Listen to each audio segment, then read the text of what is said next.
지금 여당 같은 경우에 얘기들이 많이 나오고 있어요. 김용태 의원이 김무성 대표도 험지 출마해라. 예? 그러니까 사실 김무성 대표가 지금 부산 지역 5선 맞죠? 5선이죠. 예. 그 영도죠. 아니 그러니까 남구월에서 그 사선 내분 선거를 당선하셨고 아니, 이번에 이제 지역을 바꿨어. 보궐선거에서 그렇죠? 영도에서 영도에서 그렇죠? 당선. 근데 어쨌든 김무성 대표가 무대죠. 예.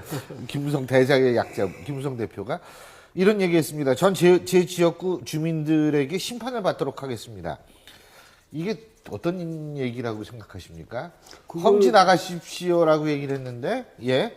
그것은 이제 말하자면 나는 내 지역구를 지키겠다 이 말인데 사실은요. 예. 우리가 국회의원 이렇게 이야기하면 국민의 대표성이 물론 제일 크겠죠. 국민 예. 대표성이. 그다음에 지역 대표성도 있는 겁니다. 예. 그럼 그 지역 그 선거 그러니까 유권자들하고 약속이 있는 겁니다. 예. 그다음 서로 신뢰관계가 있어야 되고 예. 그렇다면 이 지역구를 예사로 내가 옮긴다 이것도 횡포예요. 그러면 뭐 정당의 그 사정에 의해서 지역구를 옮길 수도 있지만 원론적으로 말하자면 그 지역구가 자기의 무슨 뭐 터줏대감이 아니라 그 지역구의 그 유권자들의 지지를 받아서 그 지역 대표성도 갖고 국회의원이 된 만큼 그 지역에 대한 최소한의 의리는 지켜야 된다 이런 점도 있고 그 김무성 대표하고 관련해서는 또 이런 게 있죠. 뭐냐면 한 번은 친박이라 해서 공천에서 이른바 학살당했고 또 한 번은 컷오프라는 명분으로 또 그 공천을 못 받았어요. 그 이후에 대통령 선거 때 총괄 본부장 해가지고 대통령을 당선시키고 그 이후에 겨우 이제 보궐선거에 나가서 됐지 않습니까? 근데 지금 또 딴 데 가라 이렇게 하면 유배 생활도 아니고 그런 점에서도 그렇고 또 하나는 당대표 역할이 당대표 역할이 반드시 험지에 가서 자기 하나만 살아오는 게 그게 중요한 건지 아니면 선거를 총선을 총지휘하는 게 중요한지 그것도 한 번은 좀 진지하게 생각해 봐야 되지 않을까 그런 생각이 드네요. 근데 제 생각에는 이 말씀이 지금 지역 주민의 뜻에 따른다. 지금 사실 새누리당 공천에 있어서 김무성 대표가 오픈 프라이머리부터 그러니까 지역 주민의 뜻을 존중하겠다. 이걸 내세웠지 않습니까? 그런데 친박이나 이분들이 어떤 대통령의 뜻을 등에 업고 뭘 하겠다. 여기에 대해서 은근한 반감을 그러니까 친박들의 어떤 지역 주민의 뜻이 아닌 어떤 위에서 내려오는 거기에 대한 공천 이런 거에 대해서 반감을 표시한 것도 있지 않는가 그렇게 생각합니다. 근데 저도 이게 복잡한 게요. 사실은 이게 친박들 이게 사실은 김무성 대표는 전 괜히 끼었다고 생각하는 사람이거든요. 사실은 그렇죠. 뭐냐면 진짜 타겟은 친박, 진박들. 당신네들 대구나 뭐 강남이나 이런 데 나갈 생각하지 마셔.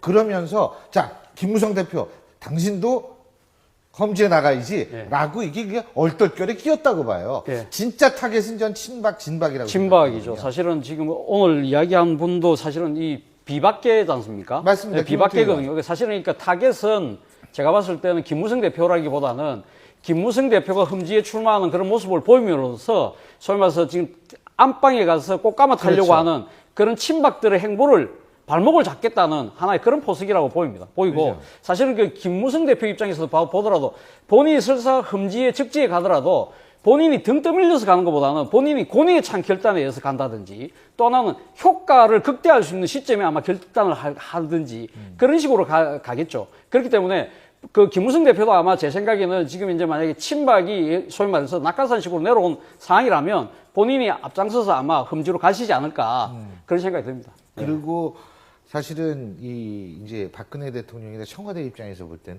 자기랑 진짜 가깝고 많이 도와준 사람들이 국회에 많이 진출하면 그만큼 여당의 지지를 받고 임기 후반기에 탄력을 받으면서 일을 할 수 있겠다라고 생각을 하고 있는데 이쪽에서 갑자기 그거 다 거기 나가지 말고 험지로 나가셔.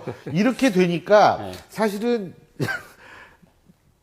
글쎄요. 그거 알고 그렇게 얘기를 했는지 모르겠어요. 제가 사실 어제 김용태 의원이랑 저희도 인터뷰를 했어요.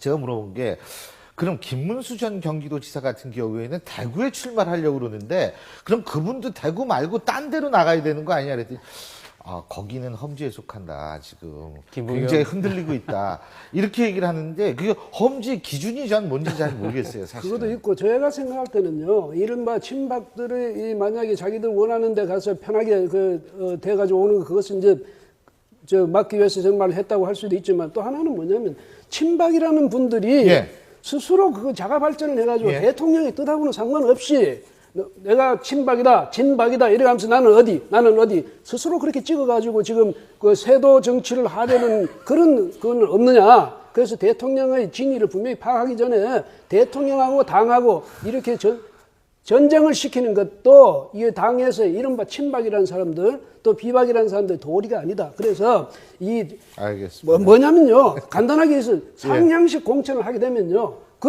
누가 어디 가서 하든지 거기서 상향식 공천에 올라오면 되니까 뭐 누가 어디다 점지하고 하는 거 의미가 없잖아요. 오히려 그러니까 선거의 공정한 룰을 정하는데 그런 데나 노력해야지 앉아가지고 친박 논란이나 벌이고 이건 참 국민들 보기에도 안 좋다. 이런 말씀 꼭 드리고 싶네요. 사실은 그 친박 논란에서 지금 예. 시중에 나오는 예. 좀 재밌는 이 우스개 중에 예. 백투더 신라, 백투더 스라블이라는 말이 있습니다. 왜냐하면 진박 골품제라는 게 지금 나와가지고 예를 들면 진박도 앉아 이래 성골, 진골, 육두품이 예. 있는데 성골 같은 경우는 최경환 부총리, 아하. 뭐 윤상현 정무특보, 예. 김재원 정무특보 정도, 예. 그리고 진골은 서청원 대표, 그리고 또 뭐 정가면 국회부 의장 예. 정도. 그리고 예를 들면 육두품 같은 경우는 이제 원유철 원내대표인데 왜 원유철 원내대표는 신박이고 왜 하는데 왜 육두품이냐? 원래 친이기 때문에 예. 그래서 그는 올라갈 수가 없답니다. 그러니까 이러한 식의 이야기가 나돈다는 것 자체가 얼마나 알겠습니다. 정치화가 희화되고 있습니까? 예. 이런 부분들에 대해서 사실은 예. 이런 논란 자체가 나온다는 것 자체가 예. 대한민국 정치인실의 진짜 이거 어떻게 보면 우스운 단면을 보여주고 있는 거죠. 이 백투더 신라, 백투더 서랍을 말씀하시니까 얼마 전이 백투더 퓨처 예. 여러분 기억하시죠? 그 영화의 배경이 됐던 2015년 그래서 백투더 퓨처가 맞습니다. 다시 재개봉이 됐던 일도 있는데 그 생각이 갑자기 납니다.